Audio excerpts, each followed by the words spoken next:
ऋग्वेदिक काल।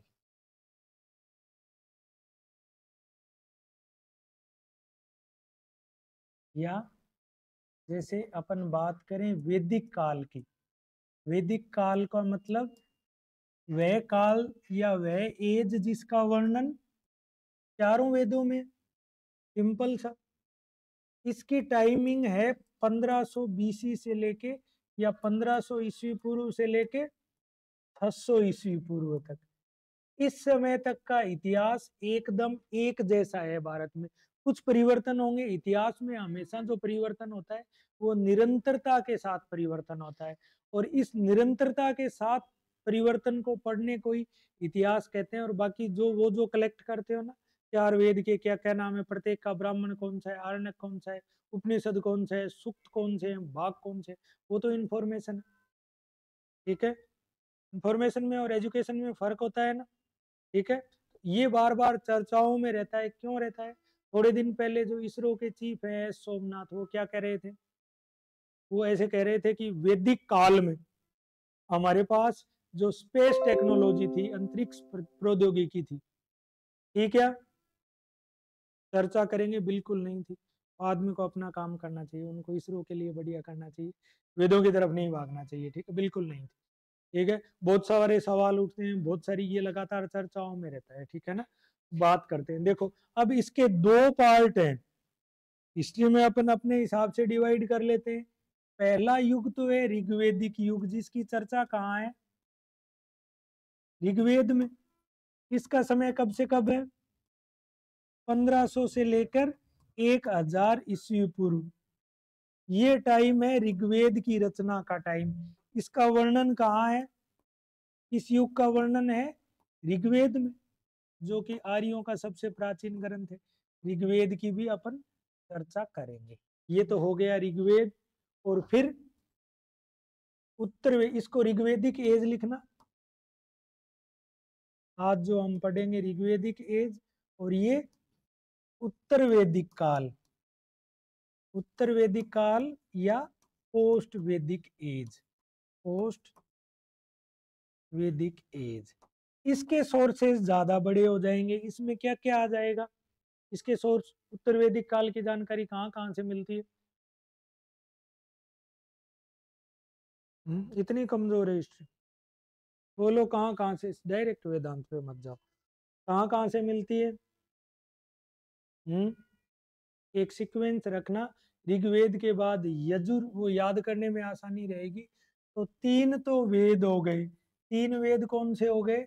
ऋग्वेद के बाद यजुर्वेद, सामवेद और अथर्ववेद। वेदों के बाद में अगली रचना कौन सी है? वेदों के बाद में अगली रचना कौन सी आ जाएगी? वेद, वेदों में तो सब में यज्ञ करने की विधि विधान है। और वैदिक ग्रंथ के जो कर्म कांड जिसमें समझाए हैं, उसको कहते हैं, उन ग्रंथों को क्या कहते हैं? ब्राह्मण ग्रंथ। प्रत्येक वेद के अपने अपने ब्राह्मण ग्रंथ हैं। तो तीन वेद हो गए, ब्राह्मण ग्रंथ हो गए। जो जो इसमें जो इनका समरी वाला पार्ट है, जैसे वेदों में जो सूक्त दिए हुए हैं और उन सूक्तों में जो कर्म कांड दिया हुआ है, उसकी जो व्याख्या की हुई है, उस पे जो कमेंट्री है, वो किसमें? ब्राह्मण ग्रंथों में। ब्राह्मण ग्रंथों के बाद अगले ग्रंथ कौन से आएंगे? आरण्यक आएंगे, जो वन में बैठ के लिखे गए थे, जहाँ धीरे धीरे दार्शनिक विचारों की शुरुआत होगी। कोई भी धर्म की जब शुरुआत होती है, कोई भी संस्कृति शुरुआती रूप में होती है, कोई भी सभ्यता जब शुरुआती रूप में होती है, वो बहुत सरल होती है, उसमें आडंबर धीरे धीरे आते हैं। ठीक है, तो जब इन दोनों में, वेदों में और ब्राह्मण में, भौतिक जगत की बातें हैं, बौद्धिक जगत की प्राप्तियों की, जैसे ऋग्वेद में क्या है? देवताओं से दिन भर देवताओं की स्तुति में मंत्र है, तो देवताओं से गाय मांगते हैं, धन मांगते हैं।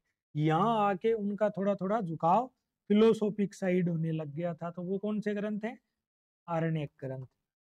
आरण्य का मतलब वन, जो वन में बैठ के लिखे गए। और आरण्यक के बाद में आएंगे उपनिषद,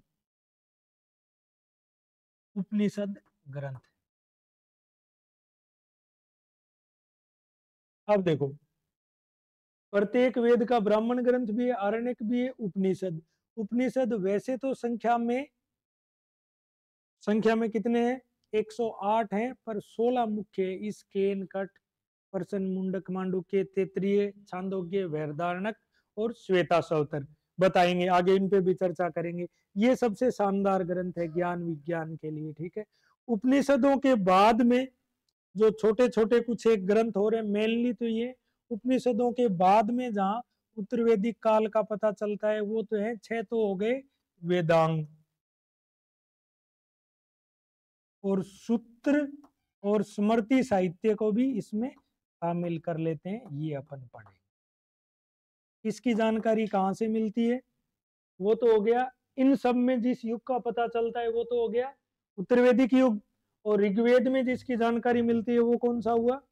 ऋग्वेदिक युग। बहुत सरल है, लिखो, है ना, लिख लो। अब उत्तर वैदिक युग का टाइम कौन सा है?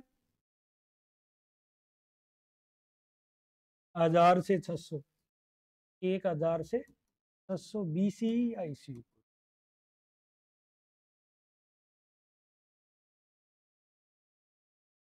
अब बात करते हैं अपने ऋग्वेदिक काल की, ठीक है। बढ़े आगे, बात करते हैं ऋग्वेदिक काल की। ऋग्वेदिक काल में क्या हुआ कि ऋग्वेदिक काल इसलिए कहते हैं, मध्य एशिया में आर्य रहते थे, वो आर्य वहां से माइग्रेट होके भारत आए।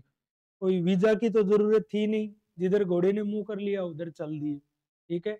मध्य एशिया से आए। अब इस संबंध में, क्योंकि आर्य एक श्रेष्ठ और सुंदर जाति थी, ठीक है, वो शारीरिक रूप से बहुत सुंदर थे फिजिकली, और उनकी कल्चर भी अच्छी थी, तो हर कोई उन पे अपना अपना दावा करता है, हर एक तो। लेकिन सर्वमान्य सिद्धांत क्या है? मध्य एशिया से प्रवासन का सिद्धांत है, जो यूराल पर्वत है, जो यूरोप को एशिया से अलग करता है, कि वहां से आए हैं वो। क्योंकि उस रास्ते में आने के, जब वो वहां से अलग अलग खेप में आए, आने के अपने को प्रमाण मिलते हैं।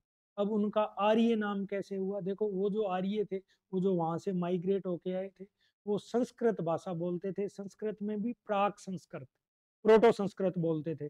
जो आज वाली संस्कृत है, जो सबसे प्राचीन संस्कृत थी, आके उन्होंने यहाँ ऋग्वेद लिखा।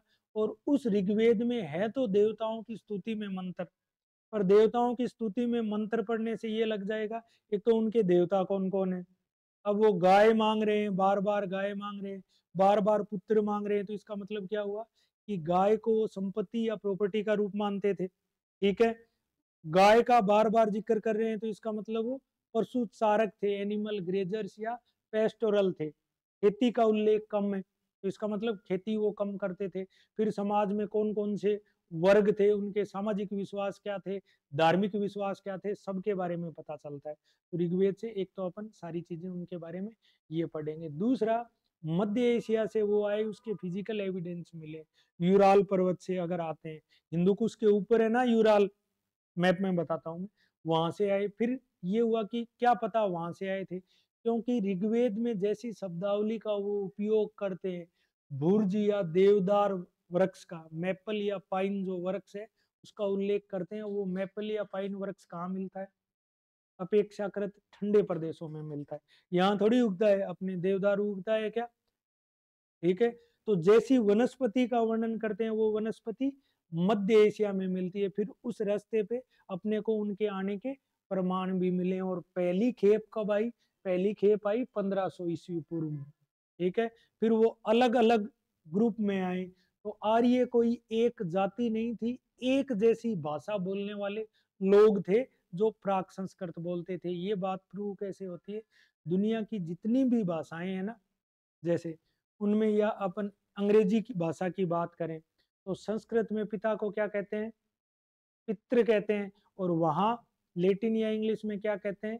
फादर। माता को संस्कृत में मातृ कहते हैं, और वो उनके वहाँ मदर। प्लस आर्यों ने क्या किया कि परिवार में एक सारे, जैसे मौसी का लड़का, बुआ का लड़का, मामा का लड़का, सबके लिए एक शब्द प्रयोग किया है, नप्त्र, ठीक है। तो जैसे इंग्लिश में कजिन वर्ड सबके लिए यूज होता है। तो ये सारी चीजें मिला के एक खेप तो आर्यों की चली गई यूरोप की तरफ, एक खेप आ गई भारत की तरफ। तो पहली बात, निर्माता कौन थे ऋग्वेदिक युग के? आर्य थे। फिर आर्यों के ग्रंथ ऋग्वेद में, ऋग्वेद से उनका समाज कैसा था, राजनीतिक व्यवस्था कैसी थी, धार्मिक व्यवस्था कैसी थी, ये पढ़े। बोलो आई बात समझ? शुरू करते हैं ऋग्वेदिक युग। ऋग्वेदिक युग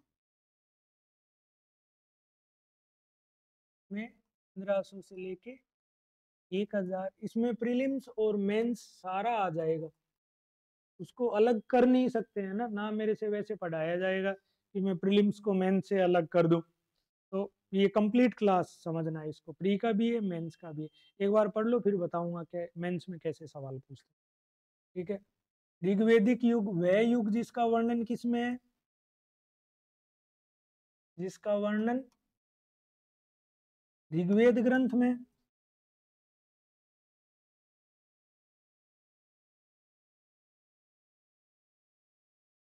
सिंपल सी बात है ना। अब ऋग्वेद फिर अपने आप में क्या है, फिर ऋग्वेद क्या है, ऋग्वेद है आर्यों का प्राचीनतम ग्रंथ है, ये भारत में है ना, आर्यों का प्राचीनतम ग्रंथ।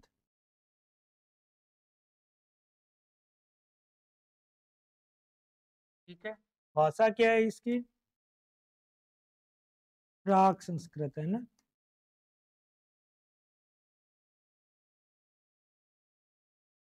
और इसमें क्या वर्णित है, इसमें देवताओं की स्तुति में बोले जाने वाले सूक्त। सूक्त का क्या मतलब होता है, मंत्रों का समूह, यही लिख लेना, मंत्रों का समूह।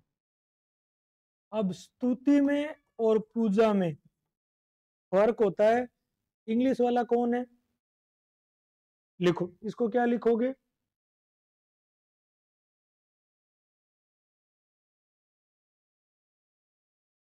कंपाइलेशन ऑफ सूक्ट्स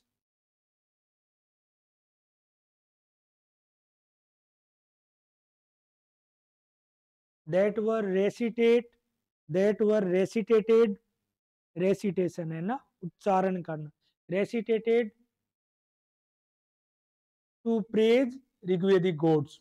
समझ गए, स्तुति में और पूजा में फर्क होता है, बताऊंगा आगे आएगा। अभी तक तो देवता थे, ये सिर्फ स्तुति करते थे, यज्ञ करते थे, और यज्ञ करते समय इन मंत्रों को बोलते। सूक्त कैसे, ऐसे समझना जैसे एक पेज हो गया, एक पेज पे एक सूक्त है और इसमें 3 मंत्र हो गए, कुछ कुछ इस तरीके से बना हुआ है।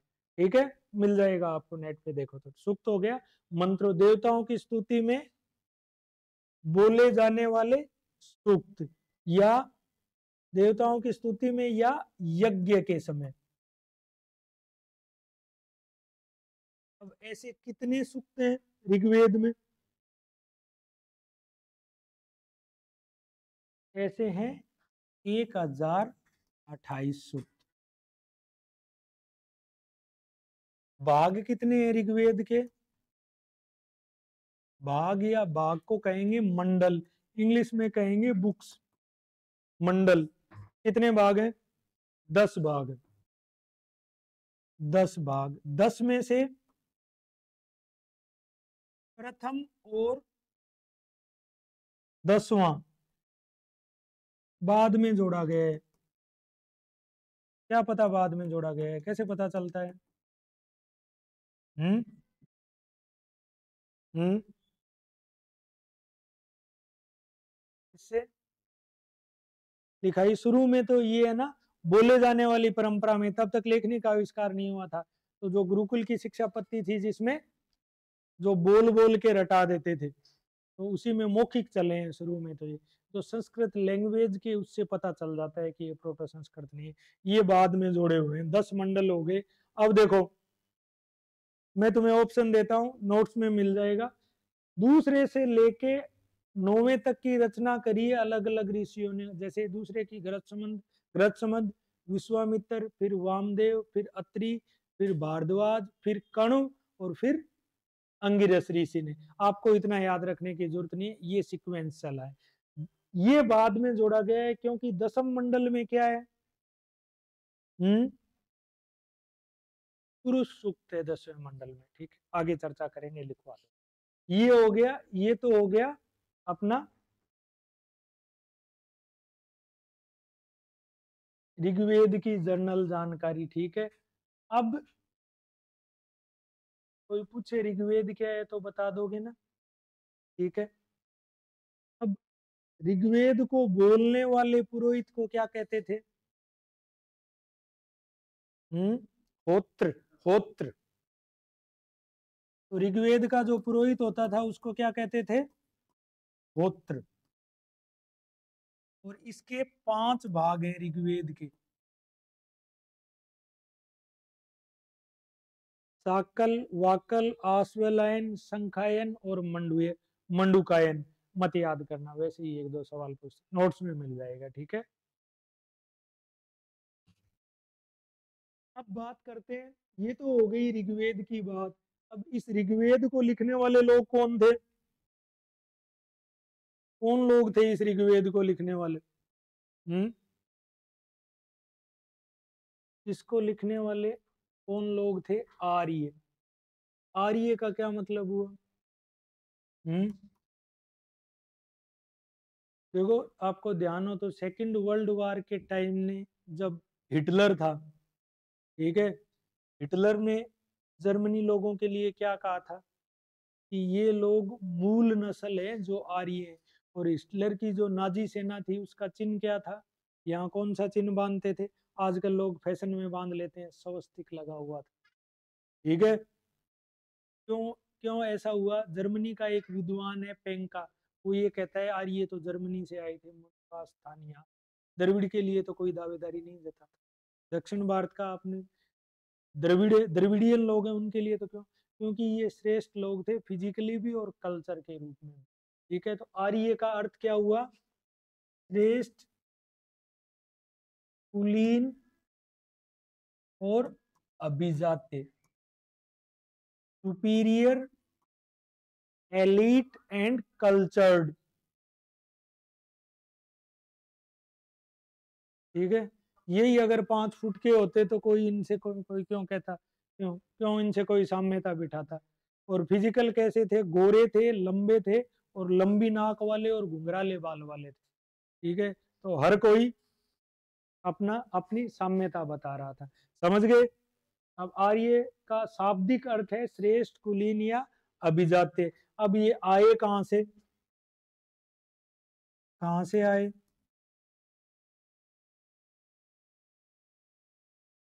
बोलो कहां से आए? मध्य एशिया से आए। क्योंकि इस चीज को लेके अलग अलग प्रमाण है।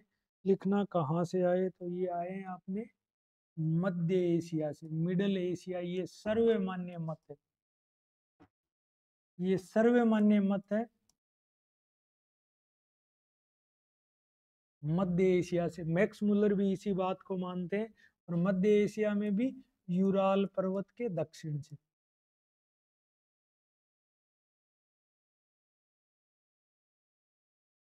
ठीक है, देखो इधर,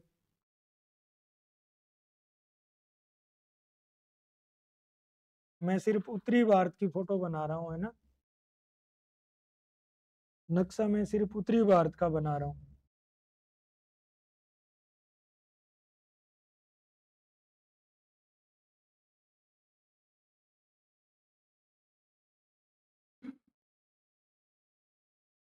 ये अपना यहाँ, ये तो इधर से, तो यहाँ से तो पूरा का पूरा हिमालय, हिमालय से अपना कोई लेना देना नहीं है इसमें। ठीक है, यहाँ हिंदू कुश पर्वत है या नहीं?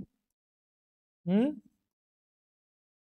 यहाँ अफगानिस्तान है ऊपर, 78 किलोमीटर बॉर्डर लगती है ना, हालांकि वो पाक ऑक्यूपाइड कश्मीर में है। ठीक है, इधर पाकिस्तान हो गया। ये राकस्थाल से यहाँ से निकली सिंधु नदी, निकली, ये हो गई तिब्बत से निकलती हुई, ये निकल गई अपनी सिंधु नदी। ठीक है, सिंधु की फिर सहायक नदियां हो गई, सिंधु की हो गई झेलम हो गई, चेनाब हो गई, फिर रावी हो गई, और सतलज और व्यास हो गई। तो और कुछ एक नदियां हो गई अफगानिस्तान वाली, एक तो कुब्बा या काबुल नदी, एक कोमल नदी, एक स्वात नदी। ठीक है, ये नदियां हैं अफगानिस्तान में। इधर ऊपर जाओगे तो मिडल एशिया आ जाएगा, मिडल की बजाय सेंट्रल एशिया, ताजिकिस्तान, किर्गिस्तान, जो 1991 में यूएसएसआर से अलग हुआ है ना, ताजिकिस्तान, किर्गिस्तान, कजाकिस्तान, उज्बेकिस्तान, वो आ जाएंगे। इस भाग में रूस के इधर है यूराल पर्वत। अगर और दूर जाओगे, जो जो एशिया को यूरोप से अलग करता है, इसके दक्षिण से भाई लोग आए थे। ये पूरा का पूरा ठंडा प्रदेश है, और इनके आने के घोड़ा था उनके पास, रास्ते में घोड़े की हड्डियां मिली। ठीक है, तो आके सबसे पहले कौन से क्षेत्र में बसे वो? सब सिंधु प्रदेश में। खुद ऋग्वेद में उन्होंने लिखा है। ऋग्वेद में कौन कौन सी नदी का उल्लेख करते हैं? सिंधु का करते हैं सबसे ज्यादा, या फिर सरस्वती। सरस्वती कौन सी है? अपनी घग्गर। ठीक है, सरस्वती का करते हैं, घग्गर का करते हैं। घग्गर को सरस्वती या दृष्टद्विती का है। तो सिंधु का हो गया, सरस्वती का हो गया, पाकिस्तान वाली गोमल और कुब्बा और स्वात नदियों का हो गया। मतलब कुल मिला के अफगानिस्तान, पाकिस्तान वाला पंजाब, अपना पंजाब, इस एरिया में आके वो सबसे पहले बसे थे। और इसका प्रमाण देखना है तो आज देख लो, तुम लोग मुझे बताना, यहाँ के लोग गोरे लंबे नहीं हो और यहाँ के लोगों की नाक लंबी नहीं हो तो मुझे बता दो। मैं पूरे राजस्थान में, पूरे देश में घुमा हूं, यहाँ के लोगों की नाक लंबी है या नहीं? और कुछ चीजें बताऊंगा जो सिर्फ यहीं चलती हैं और कहीं नहीं है। अगर गौर करो तो आप दोनों, नाक लंबी है ना यहाँ के लोगों की, है ना? देखो, ये है सब सिंधु प्रदेश। तो सबसे पहले ये सब सिंधु प्रदेश में आके बसे, है ना, सब सिंधु प्रदेश। बना लेना सिंधु और उसकी सहायक नदी, सिंधु व उसकी सहायक नदी हो गई। एक तो नाम लेते हैं झेलम का। झेलम को क्या कहते हैं? झेलम, चेनाब, रावी, सतलज, सतलुज। रावी को कहते हैं परूषणी, सतलुज को कहते हैं सतुद्री, सिंधु को सिंधु कहते हैं, चेनाब को कहते हैं अस्किनी, और झेलम को कहते हैं विपाशा। और जो आज की घग्गर है, घग्गर तो अब हुआ है नाम, इसको सरस्वती कहते हैं ना। सरस्वती के बहुत नाम है, इसको हाकरा भी कहते हैं ना, सरस्वती या दृष्टद्युति भी कहते हैं।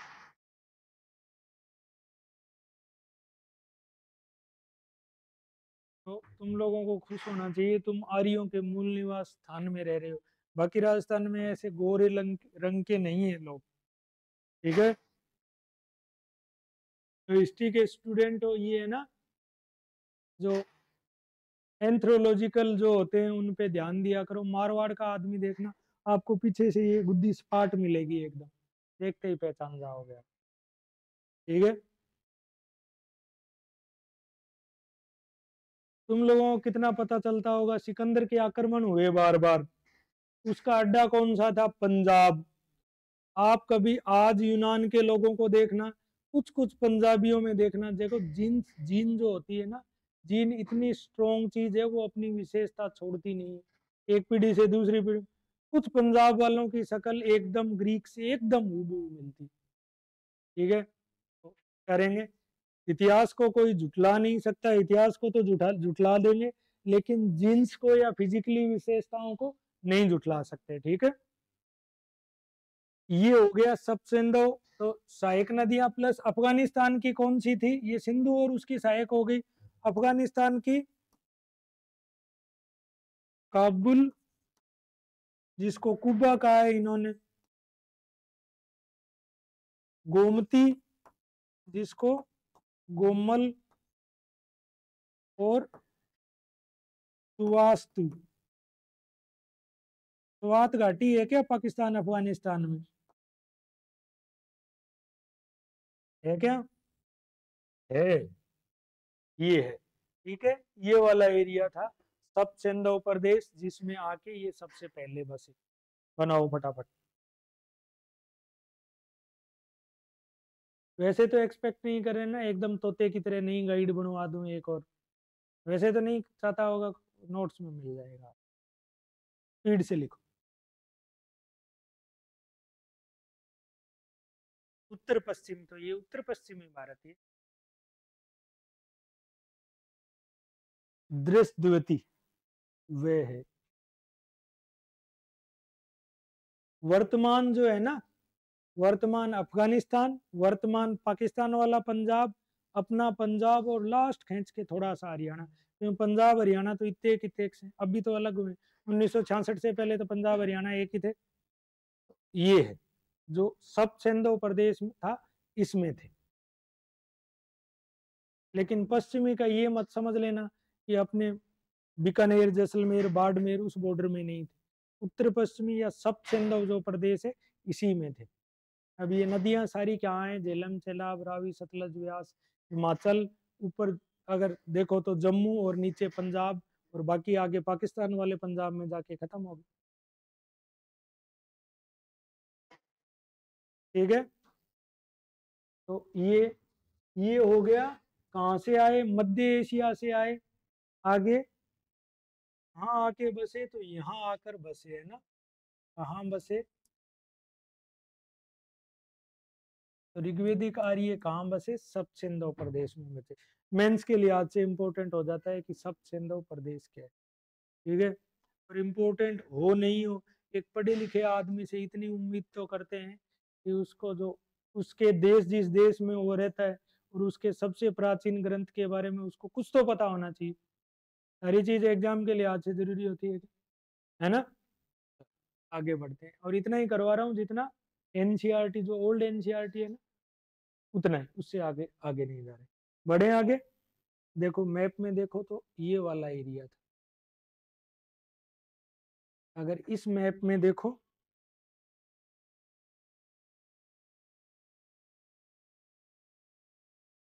ये वाला एरिया था भारत का। ये लेटर वैदिक पीरियड का आ गया। मैं दिखाता हूँ आपको, ये इसमें भी क्लियर नहीं है। ये वाला एरिया, ये वाला एरिया है। अगर आपको समझ आ रहा हो तो ये सिंधु नदी है। ठीक है, जैसे दिख रहा हो तो ये कहीं अपना हो गया, ये सिंधु नदी हो गई।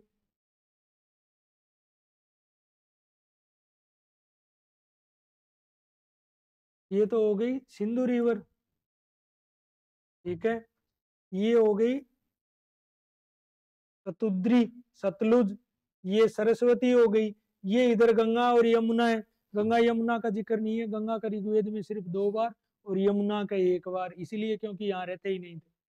ठीक है, ये इनके अलग अलग द्रुहु पुरु, ये अलग अलग वंश हो गए, ये पक्त हो गए, ये गांधार हो गए, ये मुंजवत पर्वत। मुंजवत पर्वत का नाम सुना है क्या कभी? हाँ सुना है, रामायण महाभारत में मुंजवत का औषधियों वाले पर्वत के रूप में उल्लेख होता है बार बार। तो सिंपल सा जो भारत का जो पश्चिमोत्तर भारत है ना, वो वाला एरिया था, सब सिंधु प्रदेश था, समझ जाओ। सब सिंधु में आज का अफगानिस्तान, पाकिस्तान का पंजाब, और अपना पंजाब, दैट्स। ठीक है, फिर आगे इनका पोस्ट वैदिक एज में विस्तार होगा। बोलो इतनी बात समझ आई क्या? समझ आई तो ही आगे बढ़ना, नहीं समस्या आ जाएगी। अब प्रमाण क्या है, आर्य मध्य एशिया से आए। प्रमाण आर्य मध्य एशिया से आए।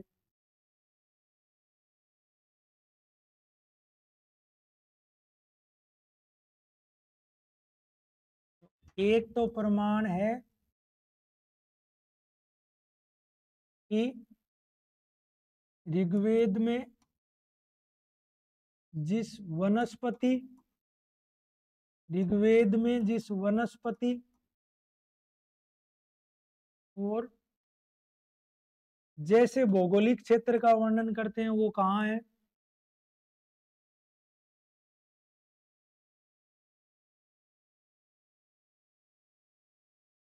वो कहाँ है भाई? सब सिंधु प्रदेश में ही तो है। वो सिंधु की तरंगों का वर्णन करते हैं, सरस्वती की तरंगों का वर्णन करते हैं। ये सारी की सारी नदियां कहाँ हैं भाई? सब सिंधु आ गए। सब सिंधु से मिडिल एशिया जो है उस रास्ते में अगर देखते हैं तो अपने को घोड़े की हड्डियां मिली है। एक संस्कृत के दो दो अभिलेख भी मिले हैं सीरिया और इराक में। कौन कौन से अभिलेख हैं? हिट्टाइट और कसाइट। नाम सुना है क्या? हम्म। हिट्टाइट और कसाइट अभिलेख, सिर्फ इतना लिख लो, है ना। टाइट टाइट और मितन्नी अभिलेख, ये संस्कृत के सबसे प्राचीनतम अभिलेख है। तो ये इराक, सीरिया और मिस्र में मिले हैं। ठीक है।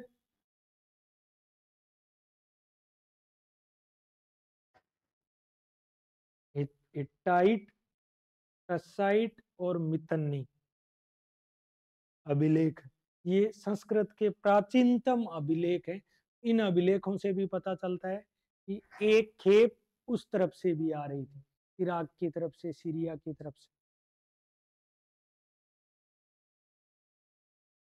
ठीक है। अब देखो, जिस भौगोलिक क्षेत्र का वर्णन करते हैं ना, अब वो बताते हैं कि हम जहाँ से, जैसे वो अब सिंधु, सब सिंधु प्रदेश में देवदार का वृक्ष तो नहीं है, बुर्ज का वृक्ष तो नहीं है। वो वनस्पति जहाँ लगातार बर्फ पड़ती है वहां होती है, तो उसका मतलब वो वनस्पति कहाँ है? यूराल पर्वत के दक्षिण भाग में, जिसको आज आज का अपन जैसे जैसे सेंट्रल एशिया जिसको कहते हैं ना, सेंट्रल एशिया जिसको कहते हैं, मध्य एशिया जिसको कहते हैं, मध्य एशिया वाले क्षेत्र में ऐसी वनस्पति मिलती है। ठीक है। और उनके आने के घोड़े की हड्डियों के अवशेष भी मिले हैं। तो ये क्लियर हो गया। ये ऐसा क्यों हुआ? क्योंकि अगर अपने जो विद्वान दयानंद सरस्वती ये कहते हैं वो तिब्बत में रहते थे। तिलक उनको कहाँ का निवासी बताते हैं? आर्कटिक था। तिलक की, बाल गंगाधर की तिलक है ना, आर्कटिक होम ऑफ वेदाज है क्या? और तो छोड़ो, बाल गंगाधर तिलक की कहीं भी फोटो देखना अगली बार, उनके हाथ में किताब होगी, उसके ऊपर लिखा हुआ होगा गीता रहस्य। उनका वैदिक कल्चर में बहुत ध्यान था। अब गीता किसका सार है? वैसे तो महाभारत के भीष्म पर्व से आई है, लेकिन गीता की जो जो टीचिंग्स है वो सारी की सारी उपनिषदों में है। ठीक है ना। उनका, दयानंद सरस्वती, तो हर एक विद्वान अपने अपने हिसाब से बता रहा था। तो सर्वमान्य मत ये है कि वो मध्य एशिया से। हो गया इतना क्लियर? ठीक है। आके सब सिंधु प्रदेश में बस गए, ये क्लियर हो गया। अब वो कैसे लोग थे, यहाँ तीन चार चीजें अपने को लिखना। तो जो प्रारंभिक आर्य या ऋग्वेदिक आर्य कैसे थे?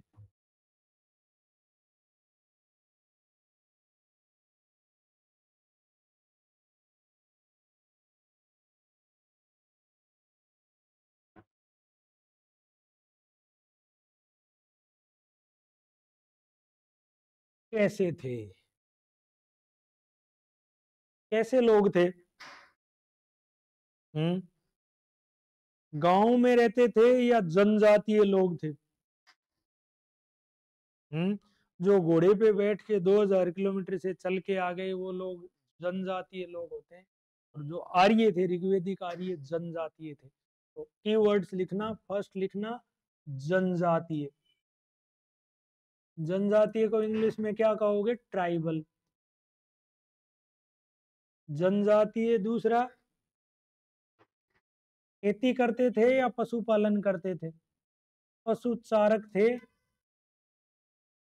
गवेषणा का क्या मतलब होता है? गवेषणा, गवेषणा शब्द का क्या मतलब होता है?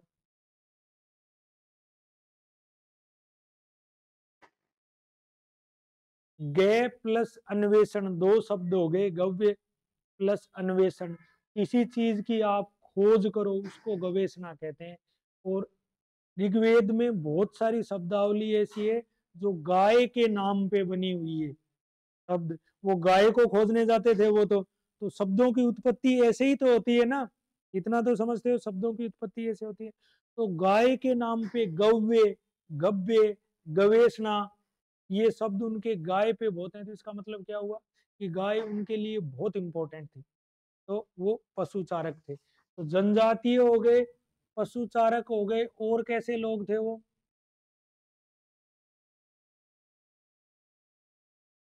हम्म, योद्धा थे। जनजातीय थे, पशुचारक थे, योद्धा थे, और योद्धा तो योद्धा प्लस सरल धर्म व समाज, ये 5 चीजें याद कर लेना, इससे सारी चीजें आ जाएगी। Religion and society was very simple. अब इससे एक एक चीज निकालते हैं अपने, ठीक है? वैसे तो आपको याद नहीं होगी, आप सिंपल से सोच के देखो। ऐसे लोग जो आज से 3,500 साल पहले घोड़ों पर बैठ के मध्य एशिया से जो यहाँ आ गए, अगर वो ग्रामीण होते तो यहाँ क्या लेने आते? कौन जोड़े में सामान उठा के घूमता है? हम्म, अरे जो ट्राइबल लोग हैं वही तो घूमते हैं, ऐसे क्या मुंडी क्या हिला रहे हो? जो जंगलों में रहते हैं उनका, उनके कोई प्लॉट काटे हुए हैं क्या कहीं, या कॉलोनी बसाई हुई है? आज झूम कर सी यहाँ कर ली, कल कहीं और कर लेंगे। इतनी बेसिक समझ तो रखते हो ना। गाड़िया लोहार में जब बहुत छोटा था तो माल उनका गाड़ी पे रहता था, अब लगभग गाड़िया लोहार बसने लग गए, ठीक है? तो वैसे ही लोग होंगे जो आप और हम जा सकते हैं क्या? अगर ग्रामीण या शहरी लोग होते तो कहाँ जाते? अब भारतीय इतिहास की शुरुआत यहाँ से, जनजातीय कैसे कहेंगे? जनजातीय थे प्लस घुमक्कड़ या नोमेडिक लोग थे। घुमक्कड़ थे, एक स्थान से दूसरे स्थान उठाया जोड़ा और चल दिए,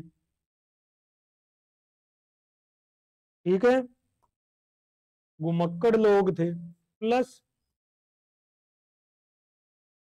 कैसे पता घुमक्कड़ थे? घुमक्कड़ का कैसे पता? क्योंकि जो जन शब्द है, जन का मतलब क्या होता है? लोग। जन का मतलब होता है लोग। जन शब्द का बार बार उल्लेख है, जन शब्द का बार बार उल्लेख। और ये जो घुमक्कड़ लोग उत्तर वैदिक काल में, इधर देखो मेरी तरफ, ये घुमक्कड़ लोग उत्तर वैदिक काल में जब स्थायी होके बसने लगेंगे, तब पहली बार जनपद शब्द आएगा। जनपद मतलब जन के पैर, मतलब वो लोग जब फिक्स होके रहने लगेंगे। तो ये घुमक्कड़ थे, इसलिए बार बार ऋग्वेद में 275 बार जन शब्द आया, ठीक है? तो कोई पूछे कैसे लोग थे, तो घुमक्कड़, क्योंकि जन शब्द का बार बार ये उल्लेख करते हैं। और जनजातीय हो गए, घुमक्कड़ हो गए। दूसरा, योद्धा थे। जनजातीय लोग आपस में संघर्ष ज्यादा करते हैं क्या, या कम करते हैं? ज्यादा करते हैं। कभी ट्राइब्स को छेड़ के देखना। अपना नक्सलवाद की समस्या के मूल में क्या चीजें, मोस्टली ट्राइबल एरिया में ही तो फैला हुआ है। तो जनजातीय लोग लगभग लड़ाकू होते हैं, राजस्थान वाली ट्राइब्स को देख लो, लड़ाकू हैं सारी की सारी, है ना? तो जैसे आपस में संघर्षरत थे सारे के सारे। अब आपस में संघर्षरत थे, इसका क्या प्रमाण है?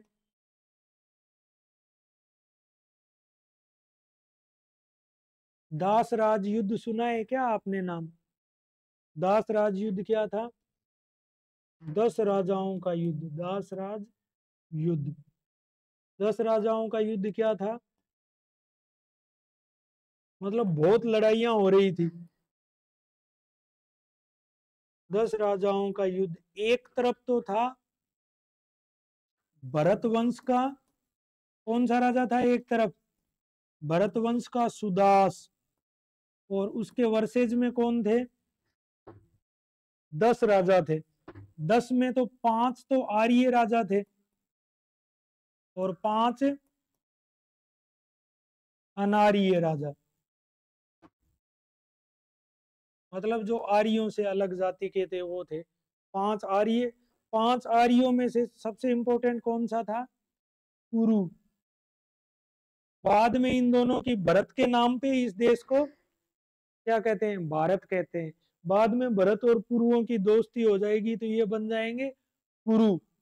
और वही कुरु पंचाल और कुरु वंश कौरव वंश को ही लेके तो महाभारत लिखा गया। तो सीक्वेंस बनेगा यहाँ से। बताओ ये इतनी बात समझ आई क्या? इतनी सरल सी बात है। लड़ाकू लोग थे जो जहां मिल गया लड़ लिए। लड़ते किसके लिए थे? गायों के लिए लड़ते थे, चार गांवों के लिए लड़ते थे। ट्राइबल लोग थे। ट्राइबल लोग ग्रामीण बस्तियां नहीं होती, जहां जी किया वहां पशु चराए, वहां घास खत्म हो गया, उठाई दुकान आगे चल दी। बहुत सिंपल सी सरल सी बात। ठीक है। अब पशु चारक थे। पशु चारक में क्या पता पशु चारक थे? क्योंकि गाय की चर्चा है बार बार, और गाय पर अत्यधिक शब्दावली है। गवेषणा, गव्य, गव्य, गाय बहुत इंपॉर्टेंट था। गाय बहुत इंपॉर्टेंट है। ठीक है। यज्ञ में भी क्या मांगते थे? यज्ञ करते देवता से गाय मांगते थे, क्योंकि कमोडिटी के रूप में इनके पास, या धन या संपत्ति के रूप में क्या था? कोई शेयर बॉन्ड तो लिए बैठे थे नहीं, तो उनके पास तो गाय था जो सब कुछ था। तो गाय संपत्ति का रूप भी थी। और जो लोग पशु चारक होते हैं वो स्थायी एक जगह बसते हैं क्या? मुझे बताओ। हम्म। तुम्हारे यहाँ गंगानगर में बहुत आते हैं, उधर बीकानेर से भी आते हैं, जैसलमेर बाड़मेर से लेके आते हैं। उनका घर कहाँ होता है? उन्हीं गायों के कंधे पे ही होता है। एक पे खटिया लाद दी, एक पे खाने पीने का सामान लाद दिया। जहाँ गाय को चरा रहे हैं, लाते हैं ना पशु, रायका रेबारी भी आते हैं ना, ऊंटों के झुंड आते हैं। अब तो चलो ऊंट खत्म हो गए, देखते हो क्या सड़क के किनारे? हम्म। गाय भेड़ वगैरह तुम्हारे गंगानगर में हो 5 साल में मैंने तो खूब देखा है। देखते हो ना? या ऐसे तो नहीं करते हो, छी छी छी गाय आ गई हम नहीं देखते? ये समझने वाले ये है ना, सोशियोलॉजी के कुछ एक बेसिक सिद्धांत है जो हर युग में एकदम एक जैसे रहे। ये आपके सब इंस्पेक्टर की भी जरूरत पूरी कर रही है, आरएएस की भी कर रही है, आईएएस की भी कर रही है, ऐसे समझना है। तो इतना सिंपल सा पुराने वाले आंसर, बहुत सरल सी तो बात है। ठीक है। अब योद्धा थे क्योंकि भाई लोग आपस में लड़ते रहते थे, है ना, आपस में संघर्षरत थे।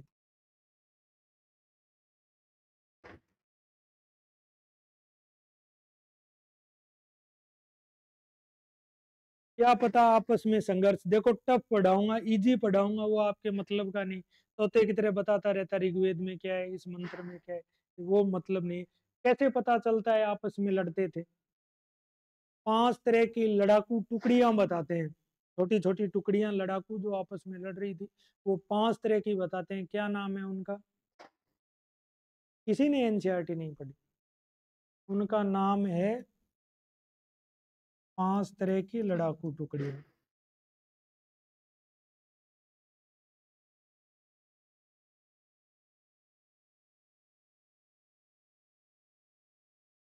अनु, यदु, द्रुहु, गुड, तुर्वस और पुरु। पढ़ी हुई तो है एनसीईआरटी है, वैसे पढ़ा हुआ है। ये लड़ाकू टुकड़ियां थी, लड़ाकू टुकड़ियां वही होंगी जहां जहां कोई ना कोई लड़ रहा होगा। ठीक है। और जो ऐसे घुमक्कड़ लोगों का समाज हमेशा बहुत सरल होता है। हम्म, अपने यहाँ शादी वाला संस्कार कितना कॉम्प्लिकेटेड है। शहरियाओं का सीताबाड़ी का मेला लगता है, तो लड़के तो सारे मिथुन बन के आते हैं, अजय देवगन बन के आते हैं, वो 20-25 साल पीछे चल रहे। लड़कियां वैसे ही, और वो वहीं से साथ होके भाग लेते हैं। एक दूसरे को पसंद आ गई, आराम से आके शादी, दो दो तीन तीन चार चार शादियां कर लेते हैं। क्यों? क्योंकि कभी भी जो प्रिमिटिव या आदिम सोसाइटी होती है उसमें आडंबर नहीं होते, बड़ा सरल समाज है। यहाँ तुम ऐसे करके देखो, सीधा थाने में केस होता है। मैं मतलब पुलिस में सबसे ज्यादा केस फेस किए हैं। भाग गए जी, लड़की के माँ बाप बेचारे रोते रहते हैं, फिर वो वापिस आती है, फिर कहेगी हमें इससे जीवन का खतरा है। मैं कहता हूँ तुझे जीवन का खतरा है, तू इतनी बड़ी कैसे हो गई, है ना, अब तक तो मार देते तेरे को, है ना। तो अपने यहाँ इतनी कॉम्प्लिकेशन नहीं है ना। ठीक है, अब सरल धरल धर्म में समाज मतलब, अब पहले बात करते हैं समाज की। समाज कैसा था, ये समझ आ गया इतना। और इसी में से देखो, मैंने एक बात कही थी ना, इतिहास निरंतरता में परिवर्तन है, ये याद रखना। इसी से आगे बढ़ेंगे अपन हर एक चीज में उत्तर वैदिक काल में। आपको रट्टा मारने की जरूरत नहीं, आपको समझ आ जाएगा। जैसे RAS मेंस में ये सवाल आया था, ऋग्वेदिक धर्म को समझाइए 50 वर्ड्स में, और बहुत आसान है, उसमें बताऊंगा क्या क्या कीवर्ड है, वो लिखोगे 5 में से 5 नंबर। ठीक है, बढ़े आगे, भेज दो। देखो, सरल समाज का मतलब क्या हुआ, पहले समाज की बात करते हैं। कोई समाज सरल कब मानोगे? आपका क्या नाम है? आपका, हाँ, आदिल। आदिल बता, समाज सरल कौन सा समाज सरल होगा? वो जिसमें दुनिया भर की जातियां उपजातियां हो, आपस में खान पान पर प्रतिबंध हो, आपस में शादी विवाह पर प्रतिबंध हो, जातियों में उपजातियां हो, खूब सारे गोत्र हो, और आपसी, तुम्हारे सिलेबस में सोशियोलॉजी है, जाति व्यवस्था है ना तुम्हारे सिलेबस में, RAS में भी है, UPSC में इंडियन सोसाइटी के नाम से पेपर है। आ जाओ सर, तो कौन से को मानोगे आप? कुछ ही ना, कुछ आदमी तो होंगे। ठीक है, तो केवल समाज है ना, समाज जो था वो सरल समाज था, समाज था, सरल समाज था। कल बात करें, ठीक है? करते हैं पूरा। सरल समाज था, देखो 3 ही वर्ग थे, ब्राह्मण क्षत्रिय वैश्य। शूद्र पहली बार चर्चा कहाँ आई है? ऋग्वेद के 10म मंडल में, जिसको पुरुष सूक्त कहते हैं, है ना। एक श्लोक है ना, ब्राह्मणस्य मुखमासीद बाहु राजन्य करत उरुवेश्य पदाभ्याम शूद्रो अजायत। उसका मतलब कल करते हैं चर्चा उसके, है ना।